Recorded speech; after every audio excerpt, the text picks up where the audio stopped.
그런데 재미있는 건 이때 가격이 떨어진 게 아니라 그냥 거래가 멈췄다는 겁니다. 왜일까요? 이런 집들은 파는 사람이 별로 없기 때문입니다. 지금 우리가 겪고 있는 문제는 누가 규제를 했느냐가 아니라 강한 규제와 급격한 완화가 계속 반복되고 있다는 점입니다. 자본주의 시장에서 사람들은 본능적으로 더 좋은 곳에 살고 싶어하고 더 나은 자산을 만들고 싶어합니다. 그리고 그것이 제 채널이 늘 말해왔던 메시지입니다. 살기 좋은 집이 결국 가장 가치 있는 집이다. 성수동의 아파트, 최근까지 끝을 모르고 시세가 올랐습니다. 30평대가 50억, 펜트하우스는 180억. 이제는 강남의 대체제가 아닌 서울 중심 부촌으로 자리 잡은 곳이죠. 서울숲과 한강을 동시에 내려다보는 이 아파트들은 이제 성수동 3대장이라는 고유명사로 불리며 하나의 브랜드가 됐습니다. 그리고 지금 이 흐름에 새로운 이름이 하나 추가될 예정입니다. 곧 청약을 앞둔 오티에르포레. 분양가는 무려 24억 원에 달합니다. 성수동의 높은 시세 덕분에 일부에서는 10억 로또라는 말도 나오고 있죠. 신축이라는 메리트와 성수동이라는 브랜드를 등에 업고 등장한 단지이지만 한편으로는 초고가 시장에 제동을 거는 주택담보대출 6억 원 상한 규제도 등장했습니다. 이런 흐름 속에서 지금 성수동 시세는 과연 유지될 수 있을까요? 오늘은 성수동의 고급 아파트들을 직접 임장하며 왜 이 지역이 프리미엄의 상징이 되었는지, 그리고 이 시세가 앞으로 유지될 수 있을지를 입지, 상품성, 수요 구조의 본질부터 짚어보겠습니다.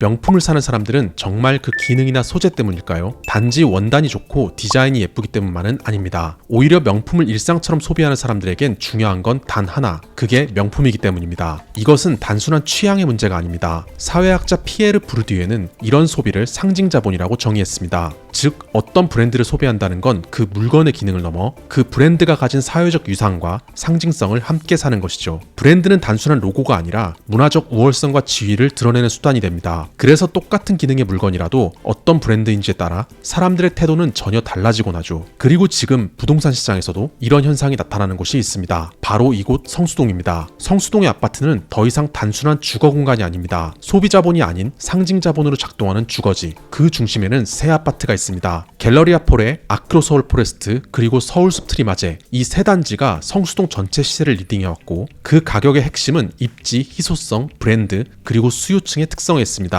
이곳은 2011년에 입주한 갤러리아 포레입니다. 겉모습만 보면 누가 봐도 그냥 아파트 같진 않죠. 외관도 압도적이고 실제로도 용적률이 399%에 달하는 주상복합 단지입니다. 대지는 좁지만 입지 하나만큼은 서울 안에서도 손에 꼽힙니다. 서울숲 바로 앞에 붙어있고 고층에서는 한강까지 조망됩니다. 서울숲을 마당처럼 쓴다는 말, 여기선 과장이 아닙니다. 가볍게 나와 산책할 수도 있고 조망 자체로 프리미엄을 만들어낸 곳이죠. 이 단지가 특이한 건 전 세대가 대형 평형만으로만 구성되어 있다는 점인데요. 2025년 2월엔 90평대가 94억 5천에, 작년 11월엔 70평대가 84억에 거래됐습니다. 이미 이 가격이면 강남에서도 웬만한 최고가 단지들과 비슷하거나 그 이상입니다. 그런데 바로 옆에 있는 서울숲 아크로 포레스트는 이보다 훨씬 더 높은 가격을 기록하고 있습니다. 이 단지는 말 그대로 부동산에서 말하는 프리미엄의 거의 모든 요소를 갖추고 있습니다. 서울숲 조망, 한강 조망, 초고층 수상복합, 단지 내 상업시설, 그리고 지하철역과 바로 연결된 접근성까지 완벽하죠. 단지 가운데에는 D타워 상업시설이 있고 이게 또 아파트와 자연스럽게 연결되어 있습니다. 입주민 입장에서 보면 생활 동선도 훌륭하고 외부인과의 동선은 또 자연스럽게 분리됩니다. 서울숲과는 도로 하나를 사이에 두고 있어서 오히려 갤러리아 포레보다 프라이빗한 느낌이 들기도 합니다. 이 단지의 주요 평형대는 60평대인데요. 2025년 2월에는 135억 원의 거래가 이루어졌고 바로 지난달에는 75평형대가 187억 원에 실거래됐습니다. 서울 전체를 통틀어도 보기 드문 초고가 실거래 사례로 볼 수 있죠. 참고로 이 아파트는 중형 평형도 일부 있긴 합니다. 30평대가 총 32세대 정도 존재하긴 하지만 전체에서 차지하는 비중은 크지 않고 이 아파트의 중심은 어디까지나 중대형 이상입니다. 서울숲 아크로포레와 갤러리아 포레가 중대형 평형 위주라면 트리마제는 그에 비해 중소형 평형이 중심이 된 프리미엄 아파트입니다. 11평부터 22평까지 초소형 평형도 존재하고요. 대부분은 30평대로 구성되어 있어서 상대적으로 진입장벽이 낮습니다. 입지는 두말할 필요가 없습니다. 초고층에선 서울숲은 물론 한강 조망까지 가능합니다. 그런데 흥미로운 건 가격 흐름입니다. 이 단지의 57평형대가 57억에 거래된 반면 38평형이 50억 신고가를 찍었고 저층 39평형도 38억에 실거래가 되면서 평형 간 시세 차이가 예상보다는 작은데요. 아마도 같은 고층이라도 뷰에 따라 가격 차이가 클 것으로 보입니다. 트리마제는 성수 3대장 중 세대수가 가장 많고 평당가는 높지만 연식도 준수하며 앞선 두 아파트보다 절대 가격은 낮은 편이라 실수요자 거래 회전율이 가장 높은 단지입니다. 이 회전율 덕분에 대출 규제 완화 시기에 가장 빠르게 시세를 끌어올린 아파트이기도 하고요. 그래서 성수동 아파트 거품 논란이 불거질 때마다 가장 많이 언급되는 단지가 트리마제입니다. 하지만 또 하나 짚어볼 건 수요층의 특성입니다. 이 단지는 일산, 상암, 청담동 이동이 모두 편리하고요. 연예인만 100세대 이상 거주 중인 것으로 알려질 만큼 실제로 특정 고소득층이 실거주하는 단지입니다. 결국 수요가 탄탄하다는 얘기죠. 이런 단지는 가격이 빠지기보단 오히려 지지력이 강한 편에 속합니다. 그리고 이 흐름에 새롭게 등장한 단지가 하나 있죠. 바로 OTL 포레입니다. 전용 8사기준 분양가는 약 24억 원. 트리마제보다는 저렴하지만 서울숲과 한강이 도보 생활권이고 지하철 접근성도 좋습니다. 앞선 새 아파트에 비해 아쉬운 점은 많습니다. 최고 20층 규모라 초고층 조망의 이점도 떨어지고 남쪽에 지식산업센터가 위치해 있어서 중저층의 조망도 기대하기 어렵습니다. 거기에 더해 일반 분양 물량도 저층 위주라 한강뷰는 기대하기 어렵죠. 그럼에도 불구하고 신축, 입지, 그리고 성수동 주소지라는 상징성은 분명한 자산입니다. 앞선 새 아파트에 비해 외관부터 하이엔드 주거지의 모습이 느껴지진 않지만 성수동 안에서 신축 프리미엄을 누릴 수 있는 현실적인 상위단지로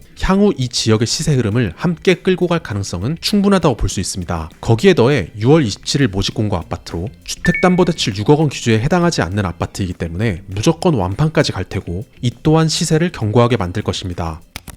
그렇다면 성수동은 어떻게 이렇게까지 프리미엄 아파트의 성지가 된 걸까요? 지금은 180억짜리 펜트하우스가 등장하는 부촌이지만 불과 몇십 년 전까지만 해도 이 동네는 구두공장과 제분소, 낡은 창고가 가득한 전형적인 준공업 지대였습니다. 1960년대 산업화 시기에 중공업 지역으로 지정됐고 1980년대까지는 국내 수주야 산업의 중심지로 그 나름의 기능을 했던 곳이죠. 하지만 1990년대 이후 산업 구조가 바뀌고 수입 제품이 밀려들면서 성수동의 공장들은 점점 기능을 잃고 지역도 낙후되기 시작했습니다. 그런 성수동이 반전을 맞은 건 2000년대 후반 서울시가 한강 르네상스 계획의 일환으로 한강변 일대를 전략 정비구역으로 지정하면서부터입니다. 2007년부터 2011년까지 서울시는 성수동의 초고층 주상복합 개발을 본격적으로 허용했고 이때 그 계획의 실현으로 처음 등장한 아파트가 바로 갤러리아 포레였습니다. 분양 당시에는 평당 4,500만 원이 넘는 최고가를 기록했고 그때부터 성수동은 고급 주거지로 첫 발을 디뎠습니다. 그 뒤를 이어 등장한 건 트리마제, 서울숲과 한강 조망을 무기로 프리미엄 단지로 자리 잡았고 연예인 대거 입주로 성수동은 프리미엄 브랜드라는 인식을 굳히게 됩니다. 그리고 이 무렵부터 성수동은 또 다른 변화의 파도를 탑니다. 서울시는 2015년부터 도시재생 사업을 통해 이 낡은 공장지대를 카페거리, 예술공간, 청년창업공간으로 바꾸기 시작했는데요. 기존에 있던 철공소나 구도공장은 리모델링되어 감성 카페로, 창고는 갤러리나 스타트업 사무실로 변신했고 이 분위기에 명품 브랜드들이 올라타면서 서울의 브루클린, 하플성지라는 이름이 붙게 된 겁니다. 2021년엔 디올이 국내 첫 플래그십 스토어를 열었고 스타필드 스타릿 성수가 들어섰으며 무신사 같은 MG 브랜드도 이곳에 뿌리를 내렸습니다. 상업과 문화, 예술과 프리미엄이 한데 섞인 동네, 그게 지금 우리가 인정하고 있는 성수동입니다. 여기에 더해 정비사업도 다시 시동을 걸었습니다. 2023년 서울시는 전략정비구역의 높이 제한을 기존 50층에서 최고 80층까지 완화했고 그동안 가장 속도가 느렸던 이지구까지 건축 심의를 통과하며 10년 넘게 멈춰있던 시계가 다시 돌아가기 시작했습니다. 이 구역들이 완성되면 서울숲을 중심으로 한강까지 연결되는 보행데크와 수변공원, 초고층 주거 클러스터가 형성될 예정인데요. 이제 성수동은 단순히 비싼 아파트가 있는 곳이 아니라 서울 동북부 최대의 하이엔드 주거벨트로 재편되고 있는 중입니다. 도시계획의 전략지로 시작해 노후산업 공간이 문화와 소비의 중심지로 재탄생했고 재개발과 신축 프리미엄 단지가 겹겹이 더해지며 지금의 성수 프리미엄이라는 브랜드를 완성하게 된 것입니다. 이제는 강남 용산과 함께 서울 부촌 지도를 새롭게 써가는 지역, 성수동의 진짜 힘은 바로 여기에 있습니다.